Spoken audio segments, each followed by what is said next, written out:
ৰাজে মোৰ জীৱন এৰি যোৱাৰ পিছৰে পৰা ময়ো ল'ৰাৰ চেহেৰা ঘৃণা কৰিবলৈ আৰম্ভ কৰিছোঁ। মই তেওঁক বহুত ভাল পাইছিলোঁ আৰু যেতিয়া তেওঁ মোৰ অবিহনে এদিন পলাই গৈছিল, তেতিয়া মোৰ এনে লাগিছিল যে এই পৃথিৱীত প্ৰেম বুলি কোনো বস্তু নাই। এতিয়া মই হৃদয়বিহীন মানুহ হৈ পৰিছোঁ। একো অনুভৱ নকৰোঁ। কাৰণ এতিয়া ভাবিছোঁ মোৰ জীৱনত ইয়াতকৈ ডাঙৰ কি হ'ব। সেয়েহে আজি মা-দেউতাৰ পৰামৰ্শৰ মতে ল'ৰা এটাক বিয়া কৰাবলৈ মান্তি হ'লোঁ। পাপাই মোক সেই ল'ৰাটোক এবাৰ লগ কৰিবলৈ কৈছিল। মই নাকচ কৰিলোঁ কাৰণ ইমান বছৰ তেওঁৰ লগত থকাৰ পিছতো মই তেওঁক চিনি পাব পৰা নাছিলোঁ। গতিকে মই কেনেকৈ চুটি মিটিঙৰ জৰিয়তে এখন মহান নবীক চিনি পাব পাৰিম? কিন্তু ল'ৰাটোৱেও মোক লগ কৰিব বিচাৰে। মই তেওঁক লগ কৰিবলৈ মান্তি হ'লোঁ। সঁচা কথা ক'বলৈ গ'লে এতিয়া মোৰ বাবে এইবোৰ কোনো পাৰ্থক্য নাই। আমি ৰাতি আহাৰ খাবলৈ লগ হোৱাৰ সিদ্ধান্ত ল'লোঁ। পাপা আৰু মায়ে বিচাৰে মই অকলে যাওঁ তেওঁক লগ কৰিবলৈ। মোৰ বাবে আৰু কোনো গুৰুত্ব নাই। হাতত যি আছিল তাকেই পিন্ধি তাত পালোগে। দেখিলোঁ সি মোৰ বাবে অপেক্ষা কৰি বহি আছে। মোক দেখাৰ লগে লগে মোৰ ওচৰলৈ আহি মোৰ নাম সুধিলে। মই গৈ তাৰ সন্মুখত বহিলোঁ। চকুত জিলিকি উঠিল যদিও এই টিপটো মই জানো। প্ৰতিজন ল'ৰাই প্ৰথম সাক্ষাৎকাৰত এই কথা দেখুৱাইছে। ৰাজে মোক এৰি থৈ গ'ল যদিও তেওঁ মোৰ জীৱনৰ এটা ডাঙৰ শিক্ষা দিছে।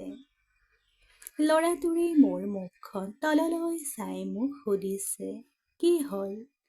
সকলো ঠিকে আছেনে?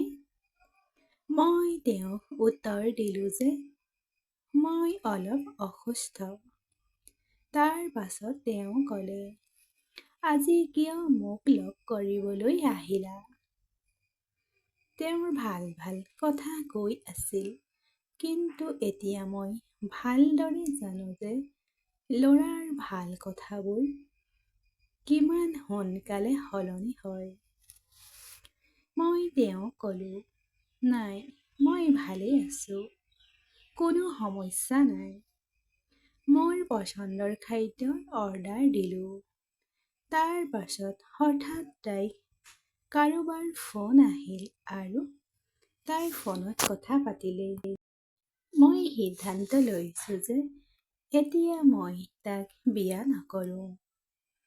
ফোনত তেওঁ সন্মুখৰ মানুহজনক নিজৰ নামটো ক'লে আৰু সেই নামটোৱেই আছিল যিটো মই আৰু কেতিয়াও শুনিব বিচৰা নাছিলোঁ। তেওঁৰ নামো আছিল ৰাজ। ময়ো আচৰিত হৈছিলোঁ। ইমান হেৰাই গৈছিলোঁ যে এতিয়ালৈকে তেওঁৰ নামটো সোধা নাছিলোঁ। দেউতা বা মাও সোধা নাছিল। মই হঠাৎ থিয় হৈ তেওঁক ক'লোঁ যে মই যাওঁ। মোৰ স্বাস্থ্য বহুত বেয়া। ভয় খোৱাৰ দৰে তেওঁ মোক গাড়ীৰ পৰা নমাই দিম বুলি কৈছিল। কিন্তু এতিয়া তেওঁৰ মুখৰ প্ৰতিটো শব্দই মোৰ কাঁইটৰ দৰে বিন্ধিছিল। মই তাৰ পৰা কোনো উত্তৰ নিদিয়াকৈয়ে ওলাই আহিছিলোঁ। সি মোৰ পিছে পিছে গৈ আছিল।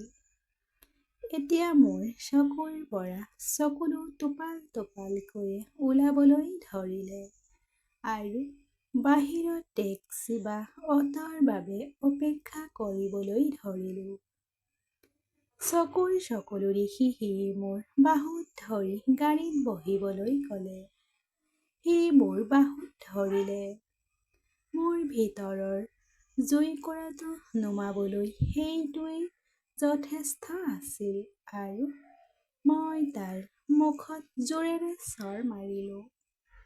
সি যেন স্তম্ভিত হৈ পৰিল আৰু তাৰ পিছত সেই ৰাজৰ খংটো এই ৰাজৰ ওপৰত ওলাই আহিল আৰু মই ক'লোঁ, তোমালোক ল'ৰাবোৰে নিজকে কি ভাবা? যি মন যায় তাকে কৰিবানে? যেতিয়াই মন যায় কাৰোবাৰ হাতত ধৰিব, যেতিয়াই মন যায় আপুনি নজনাকৈয়ে পলাই যায় আৰু তেওঁ মাত্ৰ তাতেই থিয় হৈ মোক নীৰৱে চাই থাকিল। টেক্সি আহিল আৰু মই বহি তাৰ পৰাই ওলাই আহিলোঁ। আহি থাকোঁতে তাৰ মুখখনো দেখা নাপালোঁ। মোৰ ৰুমলৈ অহাৰ পিছত আৰু এঘণ্টা কান্দিলোঁ। কিন্তু মা আৰু দেউতাক একো কোৱা নাছিলোঁ। ৰাতিপুৱাৰ সাৰ পাই। কিন্তু সঁচা কথা ক'বলৈ গ'লে ৰাতি কৰা কোনো কামতেই মই অপেক্ষা কৰা নাছিলোঁ। মোৰ এনে লাগিল যে এই একেজন ৰাজক চৰ মাৰিলোঁ। কিছু সময়ৰ পাছত বাহিৰৰ পৰা শব্দ শুনিবলৈ পালোঁ। মায়ে মোৰ দুৱাৰত টোকাৰ মাৰি আছে। মই দুৱাৰখন খুলিলোঁ। মায়ে কয় যে ৰাজৰ মাক আৰু দেউতাকৰ লগত আহিছে। খৰধৰকৈ সাজু হৈ নামি আহা। মই জানিছিলোঁ যে যোৱা ৰাতি সি নিশ্চয় কথা পাতিবলৈ আহিছে। কিন্তু মোৰ কোনো ভয় নাছিল। নামি গ'লোঁ। ৰাজ বহি আছিল। তেওঁ মোক দেখিলে। মা পাকঘৰত আছিল। গতিকে মই পাকঘৰলৈ গ'লোঁ। তাৰ মুখত হাঁহি এটা ওলাই আহিল। মোক ক'লে যে ৰাজৰ আৰু তেওঁৰ পৰিয়ালে মান্তি হৈছে আৰু সোনকালে বিয়াখন হ'ব বিচাৰে। এতিয়া মই বুজি পোৱা নাছিলোঁ। কালি চৰ মাৰি দিয়াৰ ল'ৰাটোৱে বা অজানিতে মোৰ প্ৰাক্তন প্ৰেমিকৰ কথা কোৱা ল'ৰাটোৱে মোক কেনেকৈ বিয়া কৰাবলৈ মান্তি হ'ল। কেৱল তাৰ নামটোৱেই মোৰ বাবে নাকচ কৰিবলৈ যথেষ্ট আছিল। যদিও আৰু জানিবলৈ মই মাকক ক'লোঁ যে মই তাইৰ লগত কথা পাতিব বিচাৰোঁ। তাৰ পিছত তেওঁ মোৰ কোঠালৈ আহিল আৰু প্ৰথমবাৰৰ বাবে অনুভৱ কৰিলোঁ যে মই তেওঁক দেখিছোঁ। দেখিব বেয়া নাছিল। আচলতে তেওঁ আছিল ধুনীয়া। তেতিয়া ময়ো গম পালোঁ যে কিয় খঙত মানুহ অন্ধ হৈ পৰে বুলি কোৱা হয়। মই কোনো প্ৰশ্ন নকৰাকৈ তেওঁৰ কথা ক'বলৈ ধৰিলোঁ।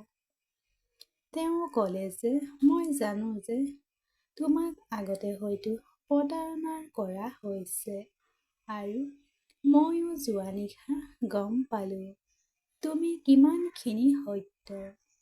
গতিকে যোৱা নিশা তোমাৰ প্ৰেমত পৰিলোঁ আৰু মই বিচাৰোঁ তুমি মোক তোমাৰ ভুল প্ৰমাণ কৰাৰ সুযোগ দিবা।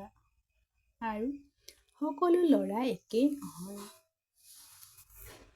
তেওঁৰ পৰা এই কথা শুনি মই না ক'ব পৰা নাছিলোঁ।